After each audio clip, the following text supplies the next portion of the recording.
తాకట్లో ఉన్న మీ బంగారాన్ని విడిపించి ఆ రోజు ఆన్లైన్ రేటుకి కొంటాం. Sharma gold company. నమస్కారం, సుమన్ టీవీకి స్వాగతం. ముందుగా సుమన్ టీవీ ప్రేక్షకులకు శ్రీ విశ్వావసునామ ఉగాది శుభాకాంక్షలు. ఈ విశ్వావసునామ సంవత్సరం ద్వాదశ రాశుల వారికి ఎలా ఉండబోతుంది, ఏ రాశుల వారికి ఎటువంటి శుభ అశుభ ఫలితాలు ఇవ్వబోతున్నాయి, గ్రహ సంచారాలు ఎలా ఉన్నాయి, అలాగే ఎటువంటి పరిహారాలను పాటించుకోవాలి, ఈ విషయాన్ని తెలియజేసేందుకు మనతో పాటు ఉన్నారు ప్రముఖ జ్యోతిష్యరత్న జ్యోతిష చక్ర వైభవ నిపుణ డాక్టర్ రాల్పల్లి రవికుమార్ గారు. గురుగారు నమస్కారం. నమస్కారం. గురుగారు, కొత్త సంవత్సరంలోకి ఎంటర్ అవ్వబోతున్నాం. మరి కొత్త సంవత్సరం ఎలా ఉండబోతుంది ద్వాదశ రాశుల వారికి అని తెలుసుకునే ముందు గ్రహాల సంచారం ఎలా ఉంది, ముఖ్యంగా 4 గ్రహాలు మనకి ప్రతి సంవత్సరం మారేది, ఈ 4 గ్రహాల సంచారం ఎలా ఉంది, ఎలాంటి ఫలితాలు ఇస్తున్నాయి? శరదిందు సమాకారే పరబ్రహ్మ స్వరూపిణి వాసరాపేట నిలయ సరస్వతి నమస్తుతే. సుమన్ టీవీ ప్రేక్షకులకి నూతన సంవత్సర ఉగాది శుభాకాంక్షలు. మెయిన్గా ఏంటంటే ఈ సంవత్సర ఫలితాలు ఇప్పుడు చెప్పుకుంటున్నాం కాబట్టి ప్రతి నెల ఏంటంటే మాస ఫలితాలు చెప్పుకుంటున్నాం కాబట్టి మాస ఫలితాలు చెప్పుకున్నప్పుడు ఏంటంటే రవి 1 మంత్కి మారుతాడు ప్రతి నెల, అలాగే బుధుడు 20 డేస్, శుక్రుడు 20 రోజులు, అలాగే కుజుడు 45 రోజులు, అలాగే శుక్రుడు 20 రోజులు, చంద్రుడు అంటే ప్రతిరోజు ఒక్కొక్క నక్షత్రం మారుతుంటాడు. ఒక మెయిన్గా మటుకు గురువు, రాహు, కేతు, శని అండి. ఈ 4 కూడా ఏడాది పాటు ఇంచుమించుగా ఉంటారు కాబట్టి గురువు ఉన్నారంటే సంవత్సర కాలం పాటు అక్కడే ఉంటారు. అలాగే రాహు ఉన్నారనుకోండి, కేతు 1.5 ఇయర్ ఒక రాశి నుంచి ఇంకో రాశికి మారడానికి పడుతుంది. అలాగే శని ఉన్నారంటే 2.5 ఇయర్స్ మారుతారన్నమాట. కాబట్టి ముఖ్యంగా ఏంటంటే అందుకే ఈ సంవత్సర ఫలితాలు చెప్పుకున్నప్పుడు ఏంటంటే మెయిన్గా గురువు, రాహు, కేతు, శని యొక్క మార్పులు ఏంటనేవి తెలుసుకోవాలి. ముందుగా శని వచ్చేసి మనకి 30వ తారీఖు మార్చి నెల 2025 నుంచే మనకి కుంభరాశి నుంచి మీన రాశిలోకి ప్రవేశిస్తున్నాడు. అదే రోజు ఉగాది అయింది, అదే రోజు శని కూడా మారుతున్నారు. అలాగే రాహు, కేతువులు వచ్చేసి మనకి 18 మే 2025. రాహు మారంటే కేతు కూడా మారుతాడండి. అందుకే చూడండి ఎప్పుడు కూడా జాతకంలో రాహు ఆపోజిట్ కేతు ఉంటారు. నవాంశలో తీసుకున్నా కూడా రాహు ఆపోజిట్ కేతు ఉంటారు. ఎవరైనా చేతితోటి వేసి ఇచ్చినప్పుడు మర్చిపోయి రాహుకి పక్కనే కేతు వేయడం, లేదంటే రాహుకి 3 గళ్ళు పక్కన కేతు వేయడం వేస్తూ ఉండొచ్చు తెలియక వాళ్ళకి. సో ఎప్పుడు అలా కాదండి, రాహు ఆపోజిటే కేతు ఉంటారు. ఇంకోటి ప్రతి గ్రహం కూడా క్లాక్ వైజ్ తిరుగుతుంది, ఒక్క రాహుకేతువులు మటుకు యాంటీ క్లాక్ వైజ్ తిరుగుతుందన్నమాట. కాబట్టి రాహుకేతువులు మటుకు ఏనార్థం ఒక రాశి నుంచి ఇంకో రాశి మారుతారు. అతనేమో 18 మే 2025 నుంచి ముఖ్యంగా రాహు వచ్చేసి మనకి కుంభరాశిలోకి వస్తాడు, అలాగే కేతు వచ్చేసి మనకి సింహరాశిలోకి వస్తారు. వీళ్ళిద్దరు కూడా ఏనార్థం పీరియడ్ అక్కడి నుంచి ఉంటారు 18th మే నుంచి. నెక్స్ట్ వచ్చేసి మన గురువు, ముఖ్యంగా ఏంటంటే గురువే ఇంపార్టెంట్. అందరూ అనుకుంటారు గురువు మార్పు మళ్ళీ వస్తుంది. గురువు ఏ రోజైతే మారుతాడో ఆ రోజే పుష్కరాలు స్టార్ట్ అవుతాయండి. ఇదే రూల్ అనమాట.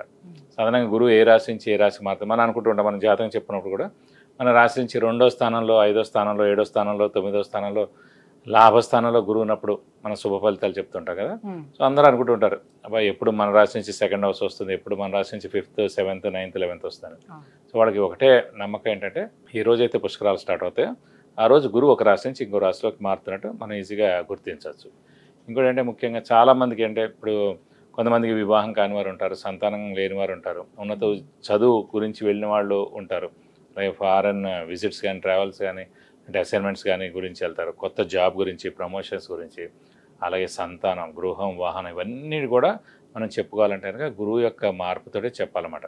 కొన్ని రాశుల వాళ్ళకి లాస్ట్ 2 ఏళ్ళు లేదనుకోండి, ఈ ఏడాది ఉంటుంది. అంటే ఆ ఏడాది వాళ్ళకి 2వ స్థానం కానీ, 5వ స్థానం కానీ, 7వ స్థానం కానీ, 9 కానీ, 11లోకి వచ్చినప్పుడు సంవత్సర కాలం పాటు. ఓవరాల్ గా అంటే ఈ 4 గ్రహాల మార్పుతోటి దేశవ్యాప్తంగా ఎటువంటి మార్పులు చోటు చేసుకునే అవకాశం ఉంటుంది? ఆర్థిక పరంగా కానివ్వండి, అంటే ఆర్థిక పరంగా ఇవన్నీ కూడా ఎక్సలెంట్గా ఉంటుంది. ఎందుకంటే బుధుడు మెయిన్ వ్యాపార కారకుడు ఎవరికైనా సరే. ఆర్థికానికేమో బుధుడు అవుతాడు, అలాగే గురువు కూడా అవుతాడు. గురువు వచ్చేసి మనకి సంచారం మిథున రాశిలోకి వస్తున్నాడు. మిథున రాశి అధిపతి బుధుడు అండి. సో ఎప్పుడైతే మిథున రాశి అధిపతి బుధుడిని ఈ గురువు కలుస్తాడో, అంటే ఆ మిథున రాశిలోకి వచ్చి సంవత్సర కాలం పాటు ఉంటాడో, సో వ్యాపార అభివృద్ధి ఉంటుంది, దేశాభివృద్ధి ఉంటుంది, అన్ని విధాలు కూడా చాలా బాగుంటుంది. ప్లస్ చాలామంది అంటే ఇంకా వ్యాపారం విపరీతంగా పెరుగుతుంది, ఎక్స్పోర్ట్ కానివ్వండి ఇవన్నీ కూడా విపరీతంగా పెరుగుతాయి అన్నమాట. వాతావరణ పరిస్థితుల్లో ఎటువంటి మార్పులు? వాతావరణం కూడా చాలా బాగుంటుందండి. ఎందుకంటే శని కూడా మనకి గురువు స్థానం అయిన మీన రాశిలోకి వస్తున్నాడు. ఇంకోటి ఏంటంటే ఆధ్యాత్మిక కారకుడు శని, గురువు, కేతు కూడా అండి. అలాంటి ఆధ్యాత్మిక కారకుడైన శని వచ్చేసి మనకి గురువు రాశి అయిన మీన రాశిలోకి ఉంటాడు కాబట్టి సో ఆధ్యాత్మిక వాతావరణం 2.5 years పరిపూర్ణంగా ఉంటుందని చెప్పుకోవచ్చు. శత్రు దేశాల నుంచి వివాదాలు కానీ అలాంటి చోటు చేసుకున్న అలాంటివి అయితే ఏ ఇబ్బంది ఉండదు, ఖచ్చితంగా ఉండదు. జూన్ తర్వాత నుంచి ఇలాంటి ప్రాబ్లమ్స్ అన్ని కూడా తీరిపోతాయి. కొన్ని రోజులు ఏంటంటే కుజుడు కూడా నీచ స్థానంలో ఉంటాడు అన్నమాట కర్కాటక రాశిలో ఈ మే జూన్ ఆ సమయాల్లో. ఒకసారి జూన్ వెళ్ళిపోయిన తర్వాత నుంచి మటుకు ఎలాంటి ప్రాబ్లమ్స్ ఉండవు దేశానికి మటుకు. గురుగారు, శ్రీ విశ్వావసు నామ సంవత్సరం మరి వృశ్చిక రాశి వారికి ఎలా ఉండబోతుంది? వీళ్ళకి గ్రహాల అనుగ్రహం ఎలా ఉంది? తప్పకుండా వృశ్చిక రాశి అనగా మనకి విశాఖ 4వ పాదం, అనురాధ 1, 2, 3, 4 పాదాలు, జ్యేష్ఠ 1, 2, 3, 4 పాదాలు, ఈ నక్షత్రాల సమూహంతో మనకి వృశ్చిక రాశిలోకి వస్తుంది. ఈ రాశి వారికి ముఖ్యంగా ఏంటంటే అర్ధాష్టమ శని 30th March 2025తో వెళ్ళిపోతుంది. ఈ అర్ధాష్టమ సినిమాలనే బాగా చిక్కులు చికాకులు, మానసిక ఆందోళన, స్ట్రెస్, స్ట్రెయిన్, ఆలోచన అధైర్యం, డబ్బు ఖర్చు, హెల్త్ ప్రాబ్లం, ఇంట్లో విపరీతమైన డబ్బు ఖర్చు, ఇంట్లో మనశ్శాంతి లేకపోవడం, అటు ఇంట్లో దెబ్బలాట్లు జరగడం, ఇవన్నీ కూడా బాగా జరిగాయి గత 2.5 సంవత్సరాల నుంచి. సో అవన్నిటి నుంచి దేవుడి వల్ల బయటపడ్డట్టే అనుకోవాలి. ఎందుకంటే 5th house పర్వాలేదండి, 4th house అంటే అర్ధాష్టమ శని కాబట్టి, ఇలా వృశ్చిక రాశి అధిపతి కుజుడు కాబట్టి కుజుడికి శనికి అస్సలు పడదు కాబట్టి అర్ధాష్టమ శని ఎఫెక్ట్ చాలా చూపించింది. సో 5th హౌస్లో ప్రస్తుతం శని ఉంటాడు కాబట్టి 2.5 years ఉంటాడు కాబట్టి ఇది పర్వాలేదు, మిశ్రమంగా ఉంటుంది దేవుడి వల్ల. అలాగే రాహు మటుకు చతుర్థంలో ఉంటాడు, అది కూడా మిశ్రమ ఫలితాలను ఇస్తాడు. అలాగే మనకి దశమంలో కేతు ఉంటాడు, అది పర్వాలేదు. అష్టమంలో మటుకు గురువు ఉంటాడు. అష్టమ గురువు ఏంటంటే మళ్ళీ దైవబలం, దైవానుగ్రహం, గురుబలం మటుకు తక్కువగా ఉన్నట్టు చూసుకోవాలి. ఎందుకంటే గురువు 8వ స్థానంలో ఉన్నాడు కాబట్టి. సో ఆర్థికంగా కానివ్వండి, ఆర్థికంగా అంత బాగుండదు, మిశ్రమంగా ఉంటుంది, బాగా డబ్బు ఖర్చు ఎక్కువగా ఉంటుంది, అప్పులు చేయాల్సి ఉంటుంది, అప్పుల వాళ్ళ బెడద తప్పదు, కొత్త అప్పులు చేయడం ఇవన్నీ కూడా జరుగుతాయి. అలాగే శ్రమ, కాలం, ధనం వ్యర్థం అవుతుంది, రావాల్సిన బాకీలు ఆలస్యంగా వస్తాయి. సో షూరిటీస్ పెట్టకండి, స్పెక్యులేషన్ జోలికి వెళ్ళకండి. అలాగే విద్యార్థులకి మిశ్రమం అని చెప్పుకోవచ్చు. రాజకీయ నాయకులు, క్రీడాకారులు, వ్యాపారస్తులు వీరందరూ కూడా మిశ్రమంగా ఉంటుంది. పత్రికా రంగం, యూట్యూబ్ రంగం, సినిమా రంగం వీరందరూ కూడా మిశ్రమంగా ఉంటుందని చెప్పుకోవాలి. ఎందుకంటే రాహు చతుర్థంలో ఉండడం మిశ్రమ ఫలితం. అలాగే మెయిన్గా గురువు అష్టమ స్థానంలో ఉన్నందుకు దైవబలం, దైవానుగ్రహం, గురుబలం తగ్గినందుకు మిశ్రమ ఫలితాలని ఎక్కువగా ఇస్తాడు. గురుగారు, మరి అర్ధాష్టమ శని ఉండేటప్పుడు వీళ్ళకి ఆరోగ్యపరంగా చాలా సమస్యలు ఎదుర్కొంటూ వచ్చారు. మరి ఇప్పుడు పంచమ స్థానంలోకి శని వచ్చింది, ఆరోగ్యపరంగా ఇప్పుడు ఎలా ఉండే అవకాశం ఉంటుంది ఈ సంవత్సరం? అంటే పంచమ స్థానంలో శని ఉండడం చేత అంత నష్టం ఏం చేకూర్చడం, ఆరోగ్యపరంగా అయితే బాగానే ఉంటుందని చెప్పుకోవాలండి. అంత మేజర్ అనారోగ్యాలు అయితే ఏం రావు. మరి విద్యార్థులకు విద్యాపరంగా ఎలా ఉంటుంది? అలాగే విదేశీయానం చేయాలనుకున్నటువంటి విద్యార్థులకి ఎలా ఉంటుంది? ఆ ప్రయత్నాలు ఫలించే అవకాశం ఉంటుందా? విద్యార్థులకు ఒక్క అడ్వాంటేజ్ అంటే అష్టమంలో గురువు ఉండడం చేత తల్లిదండ్రులు దూరంగా ఉండి చదువుకోవడం అనేది ఉంటుందండి. ఎప్పుడైతే మన జాతకరీత్యా కూడా లగ్నం నుంచి అష్టమ స్థానంలో గురువు ఉంటాడో, సో తల్లిదండ్రులు దూరంగా ఉండి చదువు కానీ ఉద్యోగం చేయడం కానీ ఉంటుంది అన్నమాట. కాబట్టి ఇప్పుడు ఈ అష్టమ స్థానంలో గురువు ఉండడం చేత వీరు ఫారెన్ వెళ్ళి ఉన్నత విద్య అభ్యసించాలనుకున్న అనమాట ఖచ్చితంగా మంచి సీటు, మంచి ర్యాంక్ వచ్చి మంచి యూనివర్సిటీలో ఖచ్చితంగా ఉన్నత చదువు మటుకు వచ్చేందుకు అవకాశాలు చాలా ఎక్కువగా ఉన్నాయి. సో ఉద్యోగంలోని ఎటువంటి మార్పులు చోటు చేసుకునే అవకాశాలు ఏమైనా కనిపిస్తున్నాయా? ఉద్యోగంలో మటుకు మిశ్రమంగా ఉందంటే మారకుండా ఉండడం మంచిది. ఎందుకంటే మారితే కనుక మళ్ళీ అక్కడి నుంచి జాబ్ మారేందుకు అవకాశాలు ఎక్కువగా ఉంటాయి, మళ్ళీ ఉద్యోగం కూడా పోయేందుకు అవకాశాలు ఎక్కువగా ఉన్నాయన్నమాట.